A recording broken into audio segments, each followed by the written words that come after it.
মসজিদের নামের আগে আহলে হাদিস ব্যবহার করা কেন? এতে কি মুসলমানদের মধ্যে বিভক্তি প্রকাশ পায় না?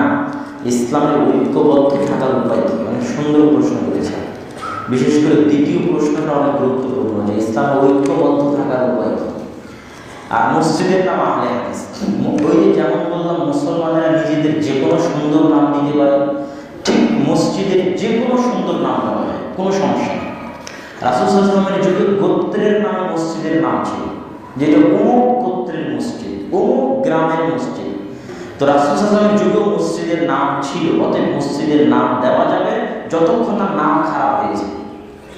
মসজিদুল আহনাফ হানাফিদের মসজিদ, মসজিদ আহলে হাদিস, মসজিদুস সালাফ, মসজিদ আবু বকর, তারপরে এটা কি মসজিদ, বালিধারা মসজিদ, যে কোনো নাম, যে নামের মধ্যে খারাপ বাক্য নাই সে নাম মসজিদের জন্য রাখা যায়। ইসলাম ঐক্যবদ্ধ থাকার উপায় কি? আমাদের সমাজে আমরা মনে করি ঐক্যবদ্ধ থাকা মানে হচ্ছে যে একটা নির্দিষ্ট দল থাকবে, সেই দলের একজন নেতা থাকবে, তার অধীনে সব মুসলমান এক হবে। এটা ঐক্যবদ্ধ থাকার থিওরি নয়।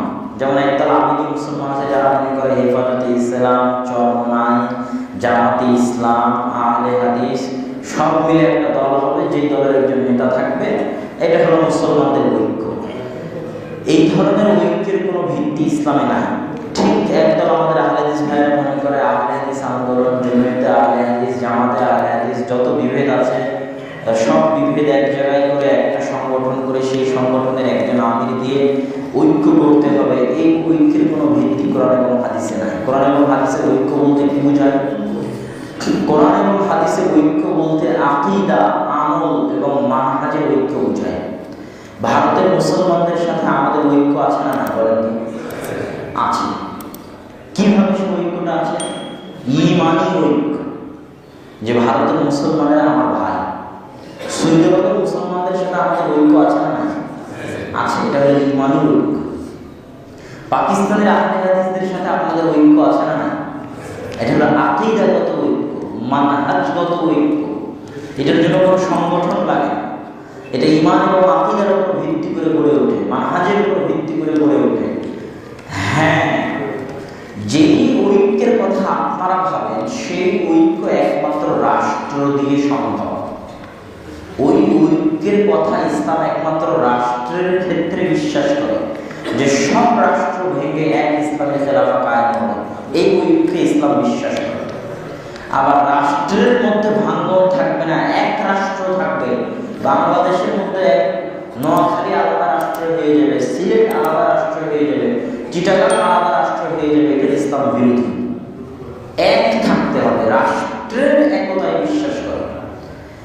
আর বাকি যে ঐক্যগুলোর আমরা স্বপ্ন দেখি, এটার ক্ষেত্রে ইসলামের দৃষ্টিভঙ্গি হচ্ছে আকীদাগত, ঈমানিগত, মানহাজিগত একতাই যথেষ্ট।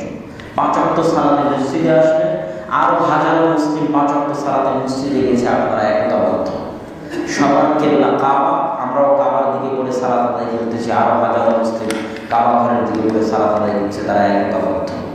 ইমাম বুখারী যখন শিক্ষক, ইমাম বুখারীর ছাত্র ইমাম মুসলিম যখন আলেম হয়ে গেল, তখন ইমাম বুখারী আর মুসলিম মিলে এক মাদ্রাসায় এক মসজিদে বসে দাস দিতেন, এমন নয়। ইমাম মুসলিমের দাস আলাদা, বুখারীর দাস আলাদা। আহমদ বিন হাম্বলের ছাত্র ইমাম বুখারী যখন মুহাদ্দিস হয়ে গেল, বুখারীর দাস আলাদা, আহমদ বিন হাম্বলের দাস আলাদা। আব্দুল্লাহ বিন আব্বাসের দাস হতো মক্কায়, আবু হুরায়রার দাস হতো মদিনায়, আব্দুল্লাহ বিন মাসউদের দাস হতো কুফায়। আলাদা মসজিদ, আলাদা দাস, আলাদা ফতোয়া, কিন্তু রাষ্ট্র এক, ইসলামী খেলাফা এক।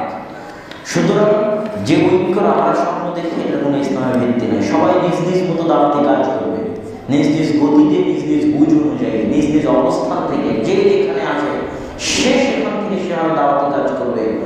ঐক্য প্রয়োজন রাষ্ট্রে, ঐক্য প্রয়োজন খেলাফায়।